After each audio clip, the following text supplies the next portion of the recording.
حضرت ابو ہریرہ رضی اللہ تعالیٰ عنہ روایت کرتے ہیں کہ رسول اللہ صلی اللہ علیہ وسلم کے پاس ایک آدمی آیا اپنی شکایت لے کر۔ آپ علیہ السلام سے شکوہ کرنے لگا کہ یا رسول اللہ صلی اللہ علیہ وسلم، میرے پڑوسی نے میری ناک میں دم کر رکھا ہے۔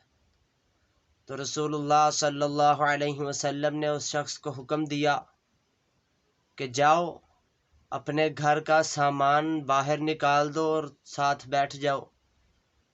اس شخص نے ایسا ہی کیا تو راہ گزرتے لوگ آتے اور آ کے پوچھتے کہ بھائی تو نے اپنے گھر کا سارا سامان باہر نکالا ہے، آخر کیا وجہ ہے؟ تو اس شخص نے بتایا کہ میرے پڑوسی نے میری ناک میں دم کر رکھا ہے۔ تو میں رسول اللہ صلی اللہ علیہ وسلم کے پاس شکایت لے کر گیا تو آپ علیہ السلام نے مجھے حکم دیا کہ جاؤ اپنے گھر کا سارا سامان نکال کر باہر بیٹھ جاؤ۔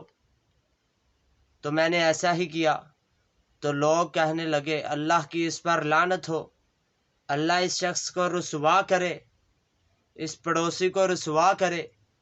تو جب اس پڑوسی کو پتہ چلا تو وہ آیا اور آ کے کہنے لگا بھائی اپنا سامان اٹھاؤ اور اپنے گھر واپس جاؤ، اللہ کی قسم آج کے بعد میں تمہیں تنگ نہ کروں گا۔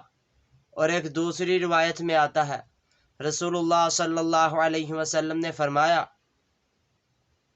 کہ جب تم ہنڈیا پکاؤ تو پانی زیادہ ڈال لیا کرو، اپنے پڑوسیوں کے گھر سالن بھیجا کرو۔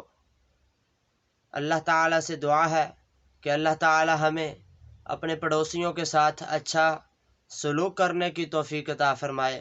وما توفیقی الا باللہ۔